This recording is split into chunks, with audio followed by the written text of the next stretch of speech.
שלום וברוכים השבים לעיון המעמיק שלנו. הפעם קיבלנו קטעים מההרצאה של הרב ארז רם, והיא מציגה חזון, טוב, חזון די מהפכני. כן, לגמרי. הוא מדבר על איך טכנולוגיה, ספציפית בינה מלאכותית ורובוטיקה, יכולה להוביל אותנו לעידן אחר לגמרי. עידן של שפע כזה, שהוא טוען שמטשטש את ההבדל בין עשיר לעני. יעני, כולם חיים טוב. זה הרעיון בגדול, נכון? בדיוק. הוא מתחיל מזה שפעם, כל המבנה החברתי התבסס על מאבק על משאבים. אדמה, מזון, אנרגיה. מי ששלט בזה היה למעלה. נכון, זה הבסיס המוכר. אבל הוא טוען שהטכנולוגיה משנה את המשחק הזה מהיסוד.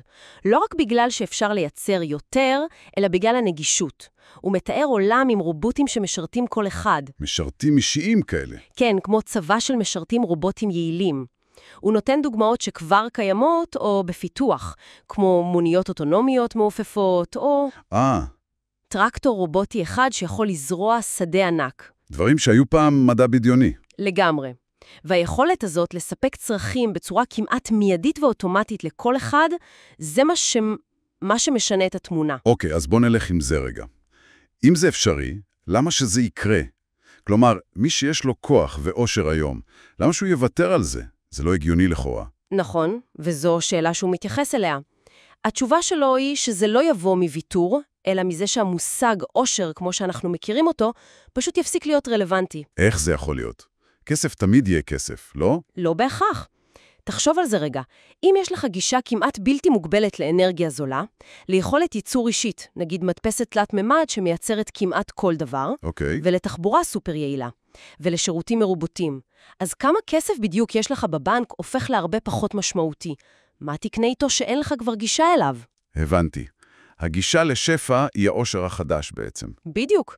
והוא אפילו אומר שגם העשירים יעדיפו רובוטים כמשרתים על פני בני אדם. הם פשוט הרבה יותר יעילים, זמינים תמיד. בלי ימי חופש ובלי תלונות. כן, וכשהטכנולוגיה הזאת הופכת לזולה וזמינה לכולם, אז ההבדל המעמדי הישן הוא פשוט מתפוגג. כולם למעשה חיים ברמה שפעם הייתה שמורה למלכים. שפע כל כך גדול שעשיר ועני הן מילים כמעט ריקות מתוכן. זה הכיוון שהוא מציג, ואז הוא שואל את השאלה הבאה, שהיא אולי אפילו יותר מעניינת. אוקיי, אני במתח. מה עושים כשכולם מלכים?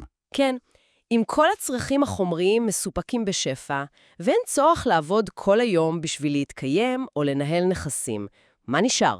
מה ממלא את הזמן? שאלה טובה. רוב האנשים היום עובדים רוב הזמן. נכון. ופה הוא עושה חיבור יפה למסורת היהודית. הוא מזכיר את רבי אליעזר בן חסמה. החכם התלמודי שהיה עשיר מופלג. בדיוק. מסופר שהיה לו עושר אגדי, אבל הוא בחר להקדיש את כל חייו ללימוד תורה. ההגבלה שארז רם עושה היא שכשהדאגות החומריות, המרבה נכסים, הרבה דאגה הזה, יורדות מאיתנו. בזכות הרובוטים והטכנולוגיה. כן.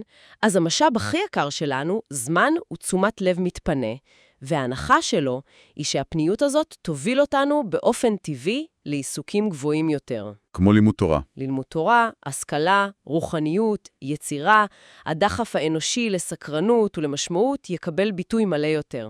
הוא רואה בזה משהו שמתקרב למצב של גאולה. גאולה במובן של שחרור מהכבלים החומריים, ויכולת לממש את הפוטנציאל הרוחני. בדיוק. לאו דווקא גאולה משיחית קלאסית, אלא מצב קיומי שלם יותר.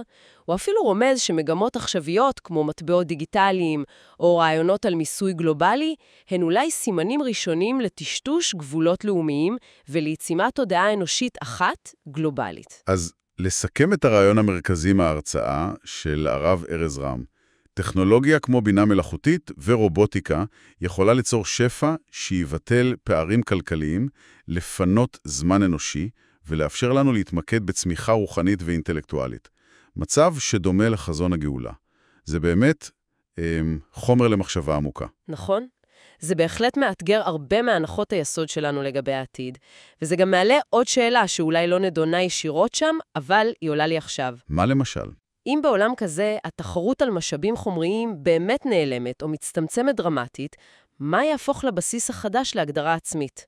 למעמד, אולי אפילו למתחים חדשים, הישגים אינטלקטואליים, תרומה רוחנית. זה פותח פתח להרבה תרחישים. שאלה מצוינת. ממה יורכב ההון החדש בעולם כזה?